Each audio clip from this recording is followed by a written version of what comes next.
Hello everyone, and welcome to my generic How to Build a DPS Character Guide for Genshin Impact.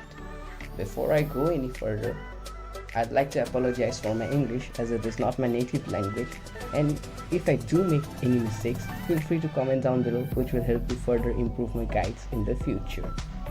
I will also not give a hard and fast recommendation on which weapon or artifact to use for a character because those are very subjective and it depends mostly on your playstyle, and also the fact that there is never a single right way to build your character in the game. And having fun is the most important thing when you're exploring the wonderful land of Daybad. So now, with that out of the way, let's get right into it. If you have dropped by to understand how to build a DPS character, I'm assuming that you only have started out in the game and reached around level 20 or AR level 20, where you might have encountered or just encountered the Spiral Abyss, or mostly at around AR 45 when you're seriously invested in a character's playstyle and wants to get the best out of that character for your damage. So with that said, for those who have little to no clue on what a DPS in Genshin is, let me clarify it for you. DPS character, or your main damage dealer, is a character which does the bulk of the damage in your team, comprised of the 4 characters that you can play at a single time. He or she will usually be the one who will stay out in the field for the longest time, and along with your other 3 characters which are considered to be your supports, will enable you to reach the higher content of the game, or end content of the game in the current patch, which is 1.3, be it in the open world or the excruciating Spiral Abyss. So before we get into the nitty-gritty, we should first understand the fact that in Genshin Impact you can typically make any character your main DPS. And yes, you heard me right, I said any, even Barbara. And before you go flaming me in the comments, let me finish saying that you can although make any character a DPS, but there will always be some characters which innately will be doing the most damage overall in the game if they are geared properly enough than the other characters. So the first step is to choose which character you want the main DPS, and let's look further into the game. So let's state the obvious first. Any character in the game has 3 skills in the game. The first being the auto attack, which is the normal attacks that deal damage. The second being the elemental skill, and the third being the elemental burst ability or your ultimate ability. The auto attacks can be freely used and do not have a cooldown, and you can spam them. The elemental skill has a cooldown built in, which means you can use it periodically as soon as it's off your cooldown. And then we have the elemental burst, which has an energy meter and a cooldown, which means you need both energy to be full and a cooldown to end to be able to use it. So a character in Genshin, whoever it may be, is dependent on any one of the 3 mentioned skills, which can be the auto attack or the elemental skill or the elemental burst, to deal the maximum output of damage. And therefore, when we are building our DPS, we'll have to take into consideration and build our DPS around that skill, with your supports being there to squeeze out as much damage when you're performing that in the abyss, in the overworld, or in the open world, or in any domain. For example, let's take our resident wolf boy Razor. Razor is heavily dependent on his physical attacks to deal the most damage output. So when we will be leveling up Razor, we'll be taking into consideration and building him around his normal attacks. While in another scenario, Xiao is very heavily dependent on his plunge attack and during his elemental burst. So when we are leveling up Xiao, we will be leveling up mostly his ultimate or elemental burst ability along with his normal attack, which will improve his plunges. So along with these 3 skills, there are also passive talents which give you a hint at how to build up your character, as sometimes these play an incredibly major role on how you will be going about building your character. So now when we look into building them, there are a few things we need to take into consideration. This is what usually make a DPS tick in the game. These are the first being the level and the character ascension, the second being the weapon and the weapon upgrades, the third being the talent upgrades, and the fourth being the artifacts. And finally, when we combine them all, we will get the total details in our attributes, which is very important to keep track of each and everything, and which will give you the clear picture of how you're building up your DPS and how should you improve in the future. So now let's get into the points one by one. The first being the level and character ascension, which is very straightforward. When you level up a character, you gain additional stats for your character, which make them stronger. And at certain levels like level 20, level 40 and 50, when you ascend the character, you get extra stats, which is also called an ascension stat, which is a specialty trait of the character. This ascension stat is very important to take notice than your regular levels, as this also gives you a hint as to how you should build a character. Now, for example, let's take our favorite Wolf Boy Razor again. He gets physical damage bonus when he ascends, which gives us the hint on how to build him mostly for physical damage rather than electro damage. And therefore, when we are picking his supports and gears, we'll have to take that into consideration. While on the other side, if we take the example of a cute little terrorist bomber Klee, she gets pyro bonus damage as her ascension stat, and therefore we'll be building Klee accordingly. And as well, this is true for most cases, there are some outlier characters like Jean, who gets healing bonus as ascension, but if you're building Jean as a DPS character, you'd mostly go for a physical DPS Jean. Also, another important thing to notice that there are some characters with scales of crit rate and crit damage as their ascension stat, like Xiao, Diluc, Genshin, Ganyu, and the recent our favorite cute little prankster Hu Tao.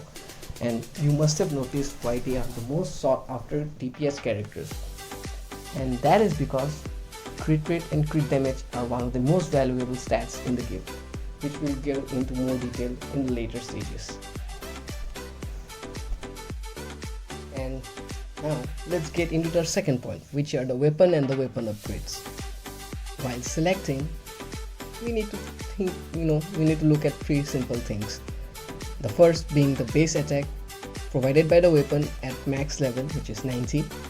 The second being the secondary stat of the weapon, and the third, which is the passive of the weapon, that is unique to most weapons. Well, to check these details, it's fairly simple, as there are many websites. Shout out to Honey Impact, which will give you the exact numbers provided for the weapon. And while we're talking about base attack, we usually go for a weapon that will provide you the highest base attack, which are usually the 5-star weapons. But if you don't have a decent 5-star weapons, you can always fall back to our trusty old 4-star weapons, which will give you a decent base attack. The secondary stat also matters a lot when you're building your character. The most popular ones being, in weapons are crit rate, crit damage, and either elemental or physical bonus damage. Usually, the best weapons for a DPS character, are the ones that give you a secondary stat as crit rate or crit damage, as it makes the character building so much more easier in general and allows you to stack a lot of damage on your DPS. But with that said, for physical carries, you essentially go for a weapon that provides physical damage as secondary substat to maximize your damage output. While on the other hand, the passives that the weapon provides are usually conditional and depends on the character that you're using them on, and it's quite subjective and depends what is readily available to you at that moment. But as in when you get a better weapon with better stats and passives, I'd say go for it. Now with that said, let's look at our talent upgrades. This part is fairly simple. Just level up your talents based on which provides you the most benefit according to your playstyle. For example, let's look at our poor unlucky boy Bennett. Bennett gets the most DPS out when he is doing his damage with his E skill, or which is his elemental skill, during his elemental burst, which is why when you're leveling up talent for Bennett, you give a higher priority to his skill and his burst.